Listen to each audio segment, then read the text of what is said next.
A very good morning to everyone, those are watching this video. In this video, we continue with our the left portion of chapter 4, geographical setting. In this, we understand the northern boundaries, right? So, in the previous lecture, we understand what is our southern boundaries, and those are bounded by the water bodies in the three direction, and the left portion of the India is bounded by the Himalayan, right? So why we waste our times? Let's come to our topics. And one thing I want to tell you, अगर आपने channel को subscribe नहीं किया है तो subscribe कर लें, like नहीं किया है तो मेरे लिए एक लाइक कर दीजिए, वो मेरे लिए बहुत बड़ी सपोर्ट बन जाती है. तो please do one thing, like for me, and subscribe for to get notification for the coming videos, right? And I also pray the God your preparation going well, right? So thank you, and now start the topic from very initial.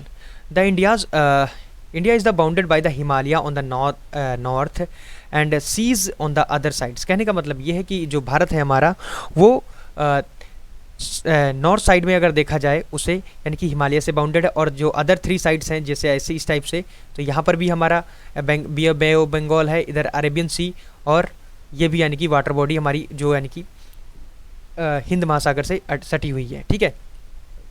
तो मैं अगर बात करूँ तो तीन direction में क्या है, पानी से सटा हुआ है, और जो ऊपर का जो यानी कि अगर देखा जाए इस तरीके से ये जो पार्ट है ये हमारा हिमालयन पार्ट है, जो मैं अभी तुम्हें आपको दिखाने की कोशिश कर रहा था.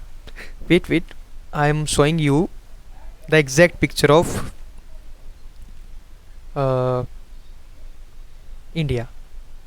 वेट या okay, I got the picture of India in which we understand whole phenomena related to our geographical term. So please watch it.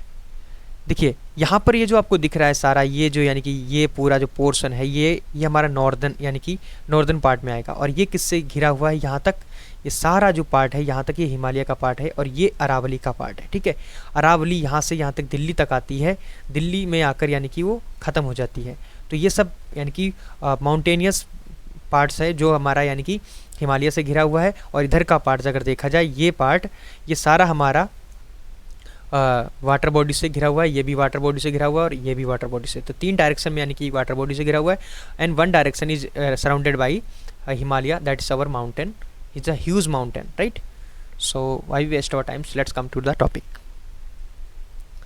So Himalaya protects country against the cold Arctic winds blowing from the Siberia through the Central Asia. कहने का मतलब ये है कि मैंने अभी आपको previous lecture में भी बताया कि जो हिमालय है हमें क्या करता है, जो कोल्ड विंड्स आती हैं आर्कटिक से, ठीक है, हाँ आर्कटिक रीजन से, साइबेरिया जिसे हम लोग बोलते हैं, साइबेरिया रीजन जो यानी कि रसिया का पार्ट आता है, ठीक है, रसिया के पार्ट से भी उधर बढ़ के जो यानी कि पार्ट है, ठीक है, वहाँ से जो यानी कि ठंडी हवाएं आती हैं उसको यानी कि रोकने में हमारी मदद करता है. इसीलिए हमारी जो यानी कि हमारे इंडिया की जो क्लाइमेट है वो वार्म और यानी कि थ्रू आउट यानी कि पूरे ईयर बनी रहती है, और जिससे हमारी यानी कि एग्रीकल्चर है वो अच्छे ढंग से हो पाती है, और हमारे लोगों को ज़्यादा कपड़े की भी ज़रूरत नहीं पड़ती है पहनने के लिए, क्योंकि इतनी ठंड नहीं होती है as a comparison to the European continent, ठीक है. मैं आपको अगर शो करूँ तो साइबेरिया का रीजन तो वो कुछ इस प्रकार होगा. एक मिनट,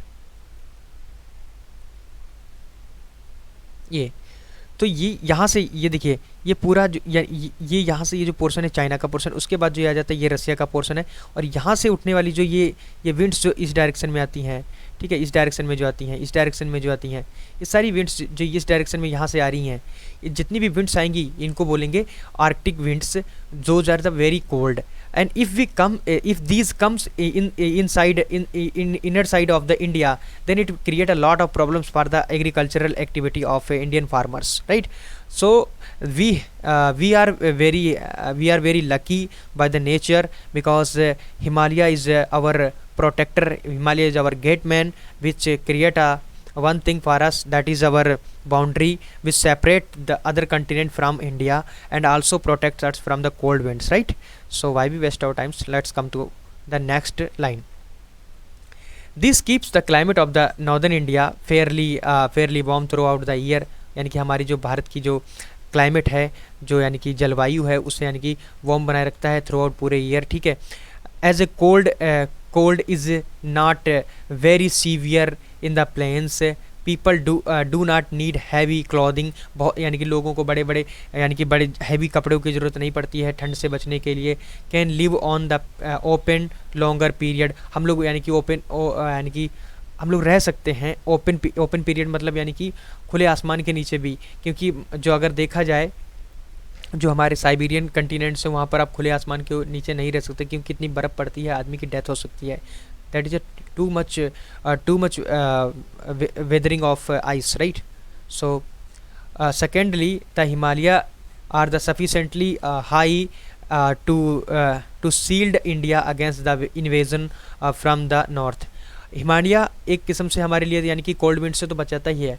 दूसरी बात ये भी है कि जो हमारे इन्वेजन मतलब अटैक्स जो होते हैं नॉर्थ साइड से, जो हमारी इंडिया को इन्वेड करना चाहा बहुत टाइम से, उनके लिए भी एक प्रोटेक्टर के लिए खड़ा रहा। अब तो क्या है, आजकल तो ऐसा ज़माना है कि हेलीकॉप्टर वगैरह प्लेन वगैरह निकल जाते हैं, लेकिन पहले घुड़सवारी का जो ज़माना था, पैदल पथी का जो ज़माना था, वो लोग यानी कि हिमालय को पास करके हमारे यहाँ नहीं आ पाते थे। इसलिए हिमालय यानी कि एंशिएंट में अगर देखा जाए तो हमारे लिए बहुत ही एक वरदान साबित हुआ है हमारे देश को बचाने के लिए, क्योंकि इतनी आर्मी हम लोग नहीं जुटा पाते थे और हिमालय को पार करके इधर लोग दुश्मन लोग हमारे आ भी नहीं पाते थे। This was the specially true in the pre industrial times when the communication were very difficult. कहने का मतलब है कि ये बहुत ही यानी कि स्पेशल है जब हमारा प्री इंडस्ट्रियल टाइम था, कम्युनिकेशन जो थी वो यानी कि बहुत ही डिफ़िकल्ट थी। However in the north west Sulaiman mountains ranges which are southward continue to the Himalayas.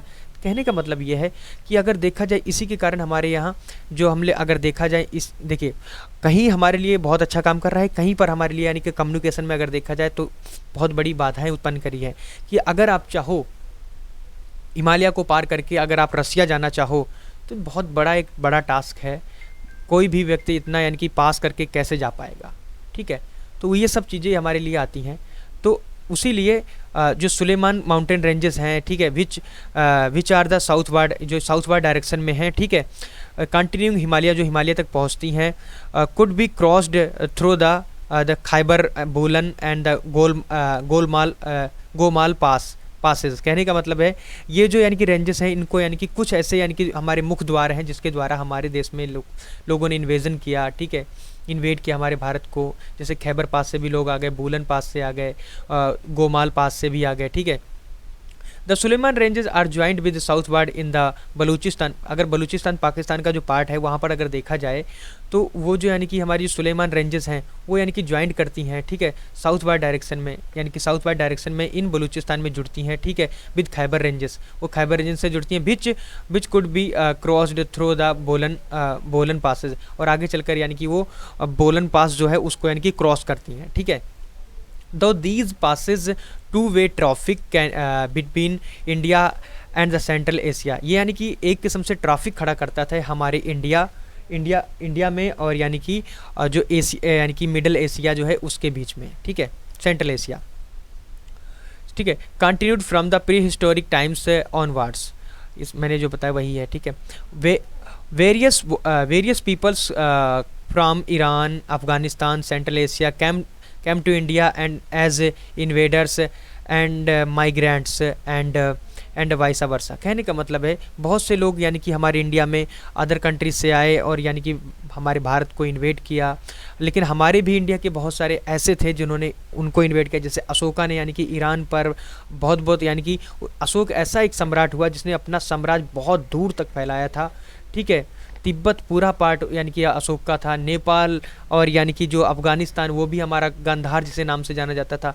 हमने ईरान ये पार्ट तक हमारे अंदर आ चुका था। तो यानी कि बहुत से लोग इन पासेस के द्वारा हमारे देश में अगर इन्वेड किया है तो हम लोगों ने भी कभी समय समय पर उन पर भी यानी कि इन्वेजन किया है, ठीक है। Even Hindu Kush westward extension of the Himalaya system did not form the inseparable barriers between the Indus and the Oxus system. So the passes facilitated trade and the cultural contact between India. कहने का मतलब ये जो passes जो हमें यानी कि दिए गए हैं, जो बूलन पास है, गोमाल पास है, ठीक है, और यानी कि खैबर पास है, इन पासेस के द्वारा हम लोग क्या करते हैं, अपना व्यापार करते हैं जो हमारे इंडिया और अदर कंट्रीज़ के बीच में होता है इनके द्वारा। On one hand central Asia and west Asia and other parts, यानी कि ये हम कहाँ कहाँ से करते हैं, यानी कि सेंट्रल एशिया से तो हम व्यापार करते हैं, वेस्ट एशिया से भी करते हैं और अदर कंट्रीज से भी, यानी कि यहाँ से हम लोग व्यापार कर लेते हैं अगर बीच में हमारी कंट्री से अच्छी फ्रेंडशिप होती है तो। Okay, so nestled in Himalayas are valley of the Kashmir and Nepal, surrounded on the sides by high mountains. Heavy Kashmir developed its own way of life, but could be reached through the several passes। कहने का मतलब ये है कि जो इन हिमालय, अगर हिमालय में देखा जाए बहुत सारी वैलीज़ हैं ऑफ कश्मीर की, नेपाल की, जो सराउंडेड मतलब घिरी हुई हैं ऑन ऑल साइड से, सभी साइड से हाई माउंटेन्स, बड़ी बड़ी माउंटेन से घिरी हुई हैं। The valley of Kashmir developed, यानी कि the valley of Kashmir developed its own way of life, जो यानी कि कश्मीर की जो वैली है उन्होंने अपना लाइफ यानी कि खुद से डेवलप किया उस समय पर। But could be reached through the several passes, वो क्या हुआ, कुछ यानी कि सेवरल पासेस के यानी कि द्वारा वो भी यानी कि बाहर आयात निर्यात करते थे, ठीक है। ऐसा तो ज़रूरी नहीं है कि आप एक पहाड़ियों के बीच में रह रहे हैं तो सब कुछ वहीं मिल जाएगा, ज़रूरी नहीं है। तो आपको भी कहीं जाने के लिए या कोई आपके यहाँ आने के लिए, मतलब आपके पास कोई चीज़ है तो दूसरे को वो चीज़ ज़रूरी है कि मिल जाए आपसे, और आपको भी कोई चीज़ की ज़रूरत है तो आप भी कहीं जाएंगे, तो यानी कि आपके लिए भी कुछ पासेस होने चाहिए। It's winter compelled some of its people go to the plain, and its summer attract the is spared from the plains. The economic and cultural interaction between the plains and the valleys of the continent। कहने का मतलब ये है कि जो हमारी अर्थव्यवस्था और यानी कि कल्चरल व्यवस्था जो है उनके बीच में जो इंटरेक्शन हुआ बिटवीन प्लेन्स एंड वैलीज़ के बीच में भी यानी कि होता रहा है, कंटिन्यू यानी कि प्रोसेसर रहा है। अगर आप देखिए कहें कि जो प्लेन एरिया में रहने वाले लोग हैं वो यानी कि पहाड़ी क्षेत्रों के लोगों से नहीं मिलेंगे, ऐसा नहीं है। हमें बहुत सारी चीज़ों की ज़रूरत पड़ती है, हमें चाय की ज़रूरत पड़ती है, हमें यानी कि सेब की ज़रूरत पड़ती है, हमें कहवा की ज़रूरत पड़ती है, हमें यानी कि क्या बोलते हैं उसे, केसर की ज़रूरत पड़ती है, तो इनसे हमें लेनी पड़ेगा। लेकिन कभी कभी इन लोगों को वीट राइस जो चाहिए वो हमारे यहाँ आना पड़ेगा ना। तो ये यानी कि कल्चरल इंटरेक्शन जो है खाने पीने की चीज़ों के अकॉर्डिंग, वो ट्रेड के अकॉर्डिंग, हमारे कपड़े पहनने के लिए अगर मान लो उनको यानी कि हमारे यानी कि गर्मियों में पहनने के लिए कपड़े चाहिए तो हमें भी ठंड में कपड़े पहनने के लिए उनसे उनकी भेड़ों का ऊन चाहिए। तो इस तरीके से वो जो इनके बीच में इंटरेक्शन होता था कुछ रीजन्स के अकॉर्डिंग होता था। The Pamir Plateau did not prevent it from becoming a transmission center of the Buddhism to the adjacent areas of the Central Asia। कहने का मतलब ये है कि जो पामीर का जो पठार है, ठीक है, वो डिड नॉट, वो कभी प्रिवेंट नहीं करता था it form becoming transmission centre of the Buddhism. क्या था, यानी कि एक बुद्धिज़्म का जो सेंटर था to adjacent areas of the central Asia, जो यानी कि सटा हुआ था किससे, सेंट्रल एशिया से सटा हुआ था। यानी कि पामीर का जो पठार है वो यानी कि बुद्धिज़्म का सेंटर था जहाँ पर लोग सबसे ज़्यादा बुद्धिस्ट लोग रहते थे। वहाँ पर उन्हीं के यानी कि प्रवचन और यानी कि प्रवचन होता था, लोगों को यानी कि बुद्धिस्ट के बारे में यानी कि ज्ञान होता था। ये कहाँ एरिया पाया जाता था, अगर इस एरिया की बात की जाए तो ये एरिया सेंट्रल एशिया में पाया जाता था, ठीक है, कि सेंट्रल एशिया के नज़दीक से एडजासेंट था क्योंकि उसी से जुड़ा हुआ था।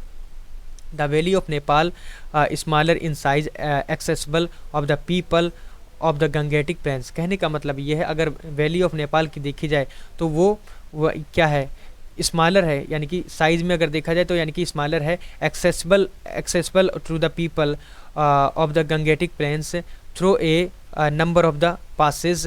कहने का मतलब ये है वो लोग यानी कि बहुत बार यानी कि अपनी यानी कि कम साइज़ होने के कारण उनको जो ज़रूरत पड़ी वो गंगेटिक पास वाले लोग यानी कि जो गंगेटिक रीजन में जो लोग रह रहे थे उनसे मिलने के लिए उन्होंने भी इन पासेस का यानी कि यूज़ किया और वो जाकर उनसे मिले। और हुआ क्या है एक्चुअल में, उन्होंने अपनी नीड पूरी की और उनसे जो यानी कि जो भला बना वो उन्होंने उनकी नीड पूरी की। इस तरीके से like Kashmir it to become a center for the cultivation of the Sanskrit. कहने का मतलब ये है, अगर कश्मीर को देखा जाए, इट टू बीकम यानी कि बहुत ही ज़्यादा यानी कि फेमस हुआ centre for the cultivation of Sanskrit का एक सेंटर माना जाता था एंशियंट में। बोथ दीज वैलीज बीकम री repositories of largest number of the Sanskrit manuscripts. कहने का मतलब ये है, इन दोनों को अगर देखा जाए, नेपाल को जो यानी कि और कश्मीर को, और यहाँ पर हमारा सबसे ज़्यादा यानी कि क्या था, संस्कृत का यानी कि जो डिपॉजिट था मिला हमें, ठीक है। Largest number of the Sanskrit manuscript भी यहाँ से ही हमें मिली हैं, ठीक है। The foothills of the Himalaya lend themselves to the easier clearance than the jungles on the alluvial soil of the plains। पहले तो मैं आपको बता देता हूँ कि आखिर में फूटिल्स होता क्या है। सपोज करो ये, अगर मान लो यहाँ से यहाँ तक ये हिमालय की रेंज आगे तक जा रही है, ठीक है, तो कुछ ऐसा हो जाता है कभी कभी कि अगर ये सबसे ऊंची यानी कि रेंज है, उसके बाद ये छोटी रेंज, फिर उसके बाद ये रेंज, फिर उसके बाद ये रेंज, तो ऐसे में जो होता है कि जो ऐसी रेंज जो यानी कि ज़्यादा ना ऊंची हो प्लेन से और ज़्यादा ना ही प्लेन से यानी कि ना प्लेन उससे ज़्यादा नीचा हो, तो ऐसी रेंज को कहते हैं फुट हिल्स, ठीक है। तो फुट हिल्स के बारे में आपको एक जनरल आइडिया आ चुका होगा आपके दिमाग में, तो मैं बताऊंगा। The foot hills of Himalaya land themselves, अपने आप को लैंड करती थी ईजियर क्लियरेंस के लिए then the jungle on the alluvial soil. कहने का मतलब ये वो बहुत ही साफ़ सुथरी रहती थी as a comparison to the यानी कि अलूवियल सोइल के ऊपर जो यानी कि जंगल पाया जाता है। यानी कि देखिए जो फुटिल्स हैं वहाँ पर यानी कि क्या होगा, इतना एलुवियल डिपोजिट नहीं होगा, तो इसलिए यहाँ पर जंगल कम होगा। लेकिन जो एलुवियल सोइल्स है वहाँ पर क्या होगा, सारी न्यूट्रिएंट्स मिले होंगे। न्यूट्रिएंट्स में अगर देखा जाए नाइट्रोजन भरपूर मात्रा में होगी, और हमारे प्लांट्स को यानी कि ग्रो करने के लिए फॉस्फेट्स, नाइट्रोजन एंड पोटेशियम, इन 3 चीज़ों की जरूरत पड़ती है। नाइट्रोजन जब जहाँ पर सबसे ज़्यादा हमारी यानी कि एलुवियल सोइल होगी तो उसमें नाइट्रोजन की मात्रा ज़्यादा होगी। जिस भूमि या जिस ज़मीन में भी नाइट्रोजन की मात्रा होगी वहाँ पर हमारे प्लांट्स ज़्यादा होंगे, तो इसलिए वो ज़्यादा जंगल या यानी कि जंगल झाड़ टाइप का हो रहता होगा plain area. It was easy to cross the rivers in these areas because of their narrow.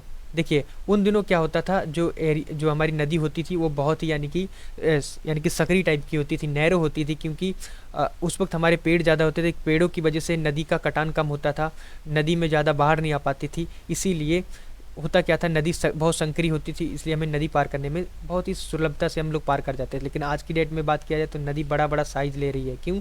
क्योंकि हमने नंबर ऑफ़ ट्रीज़ यानी रखे ही नहीं है, काट डाले हैं उनके आगे। जो हमें प्रोटेक्ट करते हैं यानी कि जो कटान से, वो आज हमने रखे ही नहीं है, प्रोटेक्टर को ही हटा दिया। तो यानी कि अब जो यानी कि जो मुसीबत होगी, फ्लड सिचुएशन होगी, वो तो हमें देखनी ही पड़ेगी, ठीक है।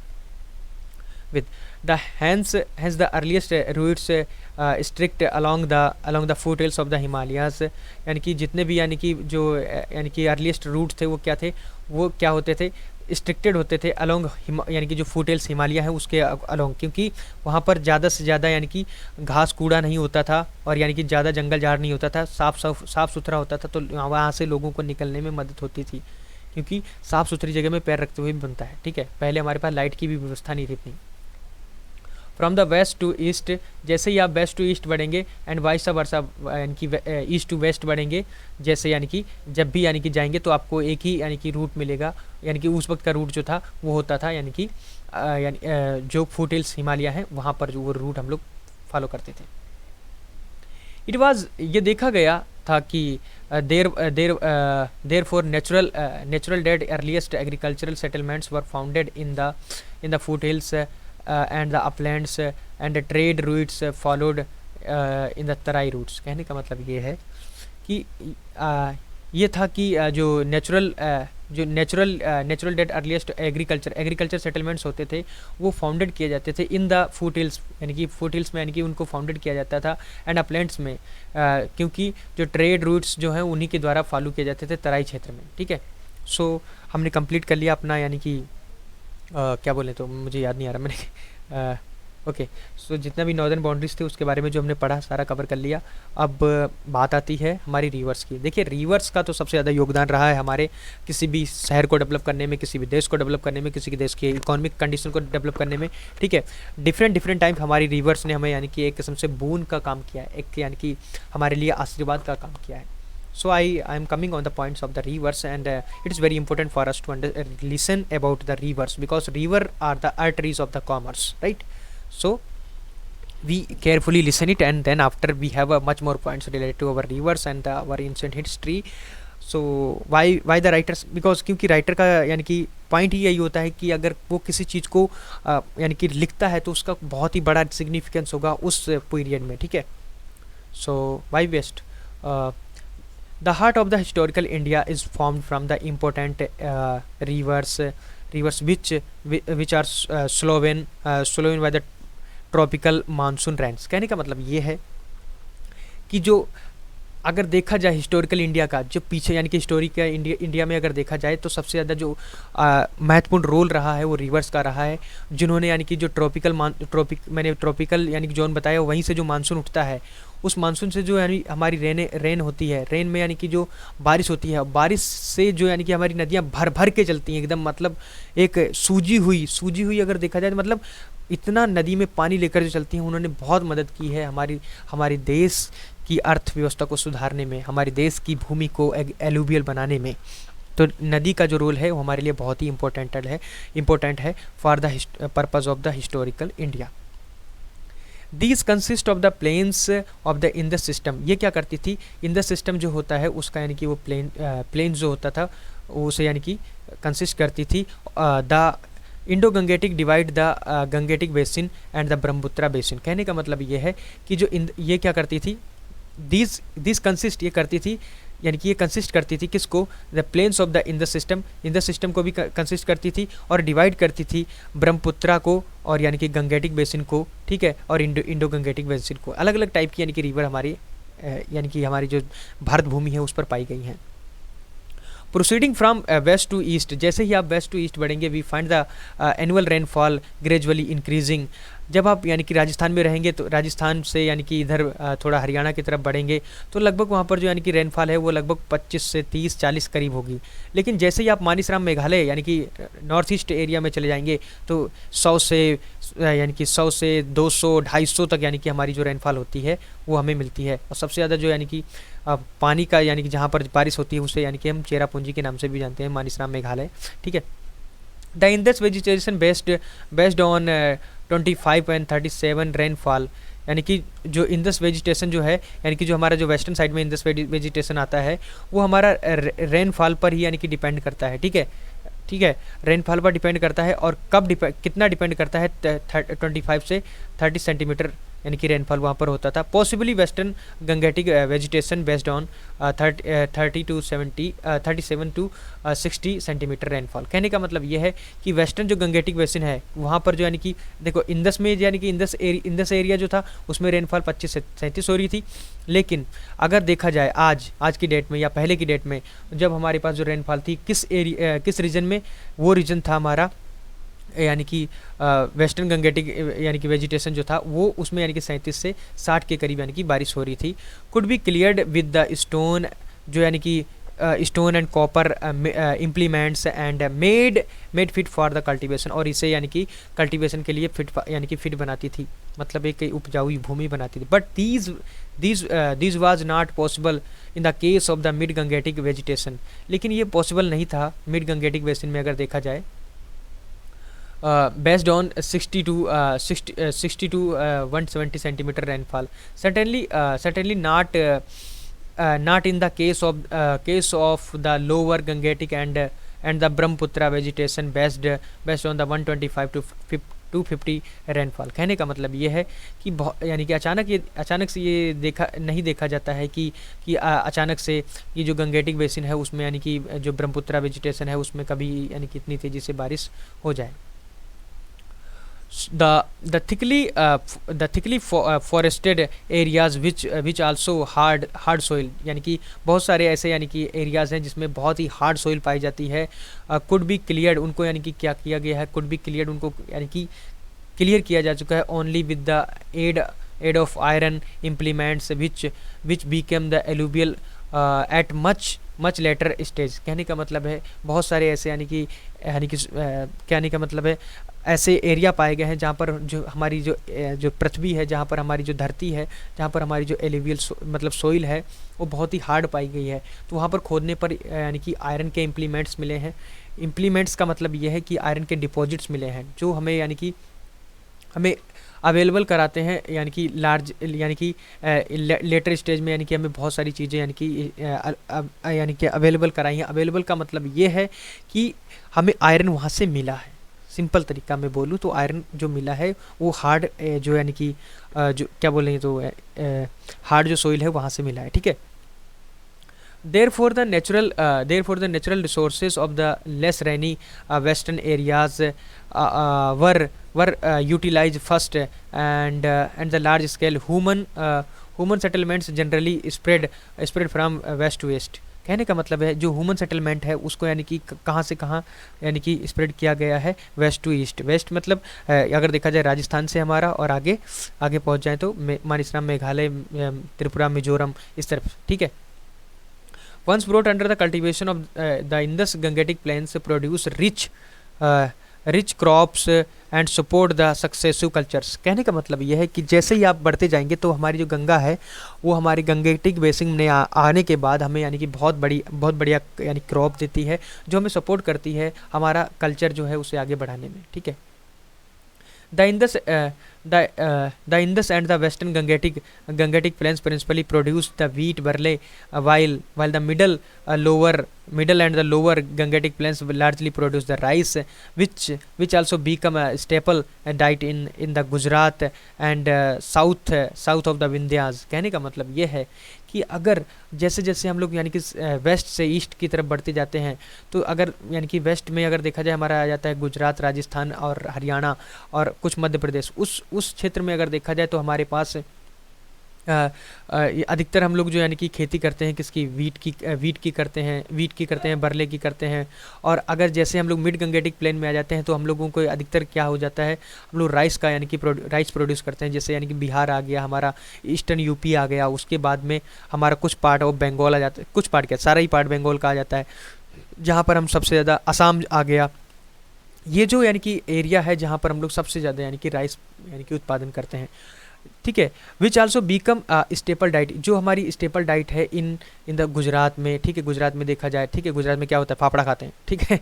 The south of the Vindhyas, Vindhya का जो साउथ है उसकी तरफ देखा जाए तो वहाँ पर ये सबसे ज़्यादा डाइट यानी कि क्या है, राइस की डाइट है। The Harappan culture originated and the flourished in the Indus valley. देखिए हरप्पन कल्चर जो था वो यानी कि क्या हुआ, ओरिजिनेट हुआ एंड और फ्लोरिश हुआ in the Indus valley. The Vedic culture originated in the north west, जो हमारा वैदिक कल्चर था वो कहाँ हुआ, नॉर्थ वेस्ट मतलब बोले तो जैसे अगर मैं आपको मैप दिखाता हूँ भारत का, वेट तो जो वैदिक कल्चर था वो यहाँ पे यानी डेवलप हुआ था इस तरीके, यहाँ पे नॉर्थ में है और वेस्ट डायरेक्शन में है, ठीक है। तो ये मैंने आपको बताया नॉर्थ वेस्ट डायरेक्शन में यानी कि वो डेवलप हुआ था, नॉर्थ वेस्ट फ्रंटियर प्रोविंसेस, ठीक है, नॉर्थ वेस्ट फ्रंटियर प्रोविंसेस वहाँ पर यानी कि डेवलप हुआ था। एंड पंजाब में भी यानी कि डेवलप हुआ था। And flourished in the western Gangetic basin, कुछ गंगेटिक बेसिन में भी यानी कि वो डेवलप हुआ था। Post Vedic culture mainly based on the use of iron throw in the mid Gangetic basin. जो मिड गंगेटिक बेसिन अगर देखा जाए भारत में, तो अगर गंगा चलती है कहाँ से, यानी कि गंगोत्री से हमारी जो यानी गंगा चलती है और वो फिर आगे की तरफ इस तरह यहाँ पर आकर ब्रह्मपुत्रा में मिल जाती है। तो यहाँ पर ये मिड गंगेटिक जो प्लेन है यहाँ पर, तो यहाँ पर जो है मैं अभी बताने वाला था क्या, हाँ, जो पोस्ट वैदिक कल्चर है मेनली बेस्ड ऑन द कहाँ पर है, आयरन थ्रो, जो मिड गंगेटिक प्लेन में यानी कि देखा गया। तो पोस्ट वैदिक का कल्चर यहाँ पर मिलता है आपको, ठीक है। The lower Gangetic valley and the north Bengal, जो जितना भी नॉर्थ बंगाल है और लोअर गंगेटिक वैली जो है यानी कि जहाँ पर हमारी गंगा यानी कि जाकर गिरती है, और नॉर्थ बंगाल का जो रीजन है यानी कि अगर मान लिया जाए इतना बंगाल है तो ये जो रीजन है ये नॉर्थ में जो आएगा, ठीक है। नॉर्थ बंगाल का जो रीजन है really came into focus in the age of the Guptas and the finally Brahmaputra valley covering the Assam gained importance in early medieval times। मेरी बात को मैं दोबारा से बता रहा हूँ। तो गंगेटिक वैली है और एंड नॉर्थ बंगाल जो है वो क्या है, रियली कैम इनटू फोकस। वो फोकस में आ जाता है, किस लिए आ जाता है कि गुप्ता का जो एम्पायर था वो यहीं पर यानी कि फ्लरिश हुआ था, ठीक है। Finally finally the Brahmaputra valley covering Assam gained importance in early medieval time से, ठीक है। जो यानी कि ब्रह्मपुत्रा है वो क्या हुआ, ब्रह्मपुत्रा जो यानी कि रिवर है उसको वो क्या करती है, अधिकतर कवर करती है आसाम के रीजन को, एंड गैंड इम्पोर्टेंस यानी कि उसको इम्पोर्टेंस मिलता है किसका, अर्ली मिडाइवल टाइम्स में, ठीक है। Powerful rulers fought for the possession of these plains and valleys.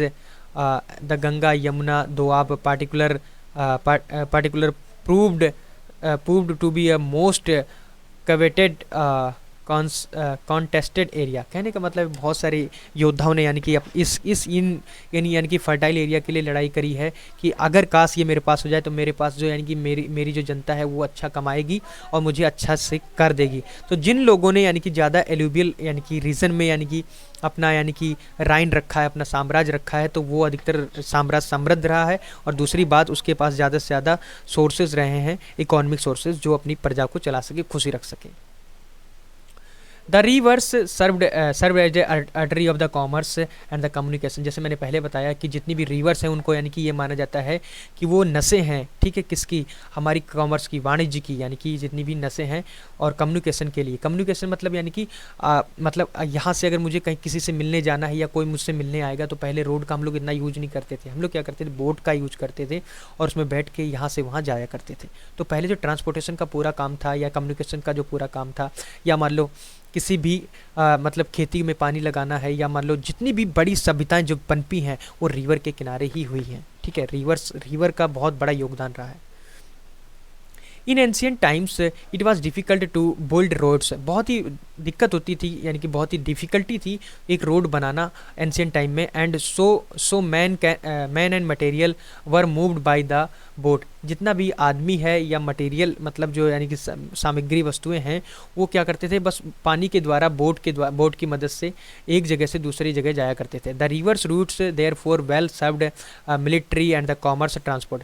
यानी कि बड़ी बड़ी जो सेनाएँ और यानी कि कॉमर्शियल ट्रांसपोर्ट के लिए, यानी कोई भी सामान यानी कि कॉमर्शियल पर्पज़ के लिए जो सामान लिया जाता था उसे यानी कि बोट के द्वारा ही लिया जाता था। ये यानी कि हमारा जो रिवर रूट था उसी को यूज किया जाता था।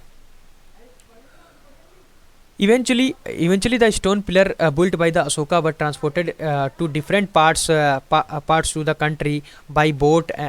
कहने का मतलब ये है कि अशोका ने बहुत बड़े पिलर यानी कि बनवाए, उसको जो यानी कि ट्रांसपोर्ट किया उसने यानी कि बोट की मदद से ही एक जगह से दूसरी जगह पहुंचाए, ठीक है। The importance of the reverse for the communication continued till the days of the east India company. ये यानी कि ये जो कम्युनिकेशन था तब तक चलता रहा जब तक हमारे देश में ईस्ट इंडिया कंपनी नहीं आ गई। उन्होंने आकर यानी कि बहुत सारे यानी कि डिफरेंट बदलाव लाए हमारे देश में। क्या देश में बदलाव लाए, हमारे देश का शोषण भी किया, पहली बात तो ये। दूसरी बात, उन्होंने रेल चलाई है, ठीक है, अपनी अपनी यानी कि कुछ कार्स घोड़ों की सवारी करके, और यानी कि नए नए रूट्स यानी कि बनाए। यानी कि अगर कहीं पर शोषण भी यानी शोषण तो बहुत ज़्यादा किया है, और कहीं कहीं उन्होंने यानी कि कुछ अच्छे काम भी किए, तो जिससे हम लोग यानी कि वो कहीं यानी कि कहीं किसी जगह पर अगर देखा जाए तो 0.1% अगर मैं कहूँगा कुछ अच्छे काम किए, ठीक है। The besides the rivers inundated the neighbouring areas made them the fertile. They also supplied water to the canals cut from them. कहने का मतलब है बहुत सारे ऐसे एरिया जो यानी कि जिन्हें फर्टाइल बनाया गया। कैसे बनाया गया, क्योंकि हमने क्या किया, बहुत सारी नहरें खुदवाई, राजाओं ने नहरें खुदवाई और नहरों को यानी कि रिवर से कनेक्ट किया, और डायरेक्ट उसका जो पानी था वो यानी कि ऐसी जगह जगह पहुंचाया गया जहां पर यानी कि नदी के पानी पहुंचने की सुगमता नहीं थी, जिससे बहुत मदद मिली हमारी यानी कि अच्छी क्रॉप को यानी कि कल्टीवेट करने में, और उसे यानी कि हमारे कॉमर्स सिस्टम में भी बहुत बड़ी मदद मिली। इसलिए जिस समाज में इस टाइप का यानी कि प्रोसीजर होता था वही राजा उस वक्त का यानी कि बहुत ही समृद्ध होता था, उसके पास इकोनॉमिक व्यवस्था सबसे ज़्यादा अच्छी होती थी। However they cause heavy flood अधिकतर होता क्या था, तो ये जो यानी कि ये क्या बोलें, जो नदियाँ थी वो यानी कि बड़ा-बड़ा यानी कि फ्लड जनरेट करती थी, क्योंकि वो नहरों से भी कनेक्ट होती थी, तो नदियों का पानी नहरों द्वारा यानी कि गाँव में भी भर जाता था। Periodically inundated and destroyed the towns, ये यानी कि नदियाँ जो होती थी टाउन को डिस्ट्रॉयड कर देती थी, विलेज को भी डिस्ट्रॉयड कर देती थी इन द नॉर्दर्न प्लेन्स। हमारा जो नॉर्दर्न प्लेन्स है as a comparison to the southern plains, ठीक है। Therefore, many ancient buildings were today vast away destroyed। इसी कारण ये देखा गया है कि जो पहले बिल्डिंग एग्जिस्ट किया करती थी हमारी पृथ्वी पर, हमारी भारत कंटिनेंट में, ठीक है, इंडियन कंटिनेंट में, आज वो नहीं है, क्योंकि वो बिल्डिंग हमारी यानी कि वो इतना पक्का मसाला तो हमारे पास होता नहीं था। जब बड़ी बड़ी नदियाँ जिधर मुँह कर देती तो वो उधर ही यानी कि वो बहकर यानी कि चले जाते थे, तो आज वो मिलना उनका मुश्किल है। Nevertheless, important towns and capitals such as Hastinapur, Prayaga and Varanasi and the Patliputra were situated on the bank of the rivers। इसीलिए ये देखा गया है जो बड़े बड़े यानी कि जो यानी कि बड़े बड़े शहर हैं जिनकी जो बड़े बड़े साम्राज्य, जिनकी जो कैपिटल्स थी, जैसे हस्तिनापुर कैपिटल थी, क्या बोलते हैं मुझे याद नहीं आ रहा, जो क्या बोलते हैं, जो क्या मुझे याद नाम नहीं आ रहा है एक्चुअल में, हस्तिनापुर। महाभारत में जो यानी कि पांडवों की जो सबसे बड़ी यानी कि जो हस्तिनापुर राजधानी थी, वो यानी कि हस्तिनापुर यानी कि शहर के नाम से विख्यात थी। प्रयाग भी एक यानी कि राजधानी थी, वाराणसी भी राजधानी थी, ठीक है। पाटलिपुत्र यानी कि जो मगध की राजधानी थी, ठीक है। वो ये सभी अगर देखा जाए तो ये अधिकतर कहाँ पर थी, जहाँ पर यानी कि हमारे पास यानी कि ट्रांसपोर्ट की सुविधा ज़्यादा हो। और ट्रांसपोर्ट की सुविधा पहले क्या थी, रिवर थी। इसलिए सब जितने भी बड़े बड़े महानगर हैं वो कहाँ पर हमें मिलते हैं, रिवर्स के किनारे। In the modern times urban sites are located at railway and road junctions, industrial and the mining zones, but in the pre-industrial times, towns mostly situated river on river banks and junctions। कहने का मतलब है, अगर आज के यानी कि अगर रेलवे के टाइम में देखा जाए तो हमारे बड़े बड़े शहर जो थे यानी कि वो कहाँ पर सिचुएटेड हैं, वो सिचुएटेड हैं यानी कि जहाँ पर रेलवे का जंक्शन हुआ करता था, जहाँ से बहुत सारी रेलवे आकर यानी कि रेल्स आकर यानी कि मिल सकें, या जहाँ से हम बहुत अलग अलग डिफरेंट प्लेसेस पे जा सकें। जैसे आज लखनऊ है, कानपुर है, ठीक है। और अगर दूसरी इनकी लोकेशन देखी जाए तो लखनऊ आज गोमती नदी के किनारे है, कानपुर वाराणसी नदी के किनारे, इलाहाबाद क्या बोलते हैं, कानपुर हमारा जो है गंगा नदी के किनारे है, हमारा इलाहाबाद जो है वो यानी कि संगम, जहाँ पर यानी कि त्रिवेणी संगम जो है वहाँ पर है, ठीक है। तो और दिल्ली जो है यमुना नदी के किनारे है, आगरा भी यमुना नदी के किनारे है। तो ये सारा जो ज्योग्राफिकल लोकेशन हमें ये बताता है कि जितना भी पुराने जो शहर हैं उनको यही सोच के यानी कि नदियों के किनारे डेवलप किया गया। Sorry, okay, so I read some above all, जितना भी हमने ऊपर पढ़ा, ठीक है, it was rivers that demarcated political and the cultural boundaries which were also found by mountains। कहने का मतलब है ये जितनी भी हमने ऊपर पढ़ा ये सारी क्या थी, रिवर्स थी, जिनको डिमार्केटेड किया यानी कि political and the cultural boundaries, जो यानी कि कल्चरल और द पॉलिटिकल बाउंड्री बनाती थी। विच वर आल्सो फॉर्म्ड, वो यानी कि बनाती थी, यानी कि बनी हुई है किसके द्वारा, माउंटेन्स के द्वारा। यानी कि देखो नदियों ने ही माउंटेन को बनाया। जब यानी कि कोई नदी यानी कि कहीं से चलती है, धीरे धीरे वहाँ से क्या करती है, एलुवियल वेट कुछ गलत हो गया, ओके। जब हमारी नदी कहीं से चलती है तो वहाँ से क्या होती है, एलुवियल डिपॉजिट को लेके आती है, और जब डिपॉजिट लाती रहेगी तो कभी क्या हो जाएगा, इधर से भी लाएगी इधर से भी लाएगी, तो ये धीरे धीरे इस तरीके से बढ़ता चला जाएगा। तो ये कभी ऐसा हो जाता है कि नदी तो साइड से निकलना स्टार्ट हो जाती है, जो डिपॉजिट होता है वो जमा हो जाता है, और फिर क्या होता है इसके नीचे यानी कि टेक्टोनिक प्लेट यानी एक्टिविटी होने लगती है। तो प्लेट्स कभी ऊपर आ जाती है तो यानी कि कभी नीचे चली जाती है। तो ऐसे केसेस में कभी कभी प्लेट जब ऊपर चली जाती है तो यहाँ पर पहाड़ का यानी कि हमारा माउंटेन्स बनना स्टार्ट हो जाता है। ठीक है, मेरी बात आपको समझ में आ गई होगी। Thus in the eastern part of the Indian peninsula are known as the Kalinga, covering coastal belt of the Odisha। देखिए ओडिशा की जो यानी कि मैं आपको एक बार एक दिखाना चाहता हूँ, एक मिनट।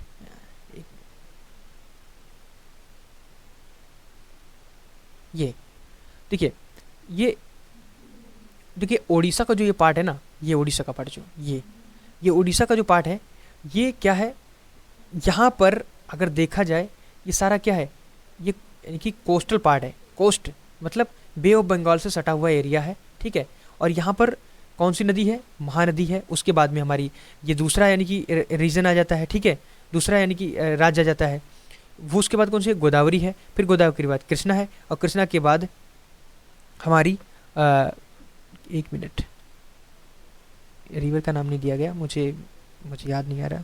बैगई, बैगई जहाँ पर रीजन पड़ता था, मुझे याद नहीं आ रहा। ओके छोड़िए, कुछ भी नहीं है, मैं आपको ये बता रहा हूँ इसलिए क्योंकि अभी इन्हीं चीज़ का मेंशन मैं करूँगा आगे, ठीक है। तो जो कलिंग जो रीजन था वो उड़ीसा में आता था, जो यानी कि मोस्टली जो कोस्टल बेल्ट था, मैंने अभी जो बताया आपको दिखाया, यानी कि उड़ीसा, उड़ीसा का, ठीक है, उड़ीसा का यानी कि मोस्टली उसी में सिचुएटेड करता था बिटवीन महानदी, और महानदी जो था नॉर्थ में था और गोदावरी जो था वो साउथ में था, ठीक है। मैंने यही चीज़ आपको बताई थी वहाँ पे, ठीक है। सिमिलरली आंध्र प्रदेश जो है, मैंने अभी दोबारा से आपको दिखाता हूँ, देखिए। उसके बाद आ जाता है, देखिए ये हमारा उड़ीसा का रीजन हो गया। उसके बाद हमारा आ जाता है आंध्र प्रदेश। आंध्र प्रदेश का ये रीजन है, और ये गोदावरी और कृष्णा, इसमें गोदावरी यानी कि साउथ नॉर्थ डायरेक्शन में हो जाएगा, और कृष्णा हमारा साउथ डायरेक्शन में आ जाएगा। देखिएगा अभी मैं दोबारा से बताता हूँ। देखिए आंध्र प्रदेश जो है largely between Godavari in the north and Krishna in the south, ठीक है। ये यानी कि कुछ रीजन्स थे।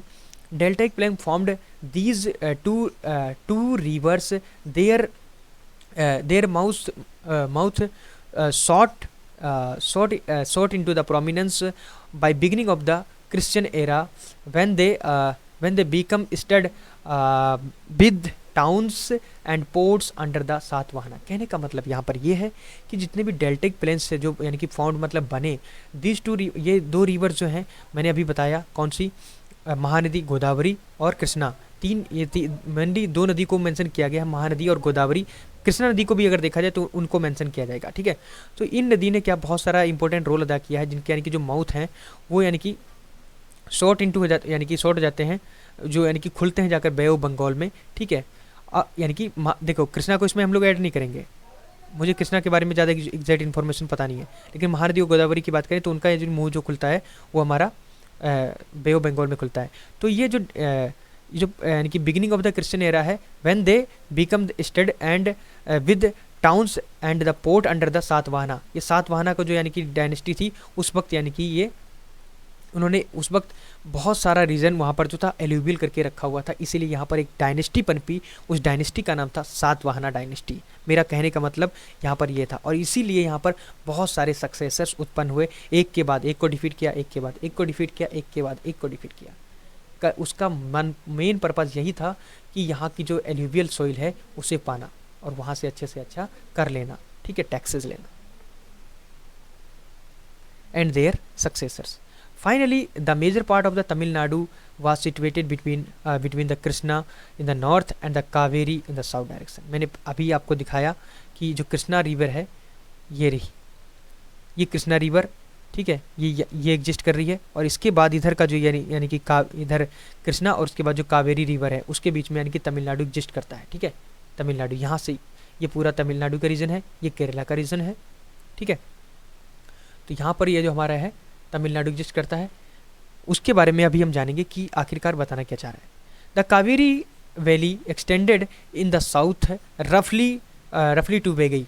जो कावेरी सिस्टम है वो यानी कि एक्सटेंड करती है, आगे बढ़ती है, कहाँ तक बढ़ती है, इन द साउथ डायरेक्शन, कहाँ तक, वैगई रिवर की तरफ, वैगई रिवर जो है, and north to the south Pennar river, यानी कि नॉर्थ में बढ़ती है, साउथ पेन्नार जो यानी कि रिवर है उसकी तरफ भी बढ़ती है, साउथ में यानी कि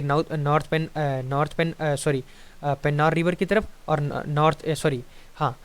नॉर्थ में पेन्नार रिवर की तरफ, वेट में थोड़ा, हाँ नॉर्थ, या ओके। वैगई जो है उनमें नॉर्थ यानी कि जो, सॉरी वेट, मैं थोड़ा कंफ्यूज हो गया। जो हमारा जो कावेरी रिवर है वो यानी कि साउथ में रफली यानी कि वैगई की तरफ बढ़ती है, ठीक है, और नॉर्थ में यानी कि पेन्नार रिवर की तरफ बढ़ती है। क्लियर हुआ? It form the distinct geographical zone, यानी कि बहुत सारी जोग्राफिकल जोन यानी कि बनाती है हमारी जो यानी कि कावेरी रिवर है, and become seat of the Chola. यहाँ पर यानी कि चोला अम्पायर यानी कि एग्जिस्ट हुआ था, और उसके लिए यानी कि एक सीट अर्जेंट यानी कि एग्जिस्ट कराती है, और यहीं पर बहुत सारी डायनेस्टीज, चोला डायनेस्टी, ठीक है, चेरा डायनेस्टी, पांड्या डायनेस्टी, इस टाइप की डायनेस्टी पनपी थी। तो इसमें से मेन डायनेस्टी जो है चोला डायनेस्टी, कावेरी नदी के किनारे पनपी, ठीक है। The little before beginning of the Christian era, ठीक है। कब पनपी? Little before of Christian era, ठीक है। बिगिनिंग जैसे ही क्रिश्चियन एरा के हुआ तो वहाँ पर यानी कि चोला डायनेस्टी पनपी थी। किस कहाँ पर? जो मैंने अभी रीजन एग्जिस्ट बताया, कावेरी रिवर के nearest. This era was different from north Tamil Nadu which constituted uplands and came into the prominence under the Pallavas in the 4th-6th century। कहने का मतलब ये है कि यानी कि जो एरिया था वो डिफरेंट किससे था? तमिलनाडु से, जो यानी कि कंसिस्ट करता था अपलैंड्स के बारे में, जो कम यानी कि इनटू प्रोमिनेंस यानी कि प्रोमिनेंस आता था पल्लवा का in the 6th century 4 to 6 century में, ठीक है। Eastern part of the peninsula is bounded by the Coromandel coast. कहने का मतलब ये है कि जो ईस्टर्न पार्ट्स जो था यानी कि पेनिनसुला का, वो क्या था? बाउंडेड किया गया था कोरोमंडल कोस्ट के लिए। Although the coast is flanked by the eastern Ghats are steps, the ghats not very high, have the several openings caused by the eastwards flow the river Bay of Bengal। ज़्यादा important नहीं है मेरे हिसाब से। Wait मैं हो सकेगा बाकी का लेक्चर जो है ना मैं यहीं से लूँगा। मैं अभी थोड़ा मुझे डिस्टर्बेंस हो रहा है, म्यूजिक बज रहा है, ठीक है। तो मैं यहाँ से अब अगला लेक्चर यहाँ से क्लियर करूँगा, the western parts of the peninsula, ठीक है। So thank you for watching this video. अगर इन्फॉर्मेटिव लगता है तो लाइक कीजिए, सब्सक्राइब कीजिए और अपने फ्रेंड सर्कल में जो तैयारी कर रहे हैं उनको शेयर कीजिए।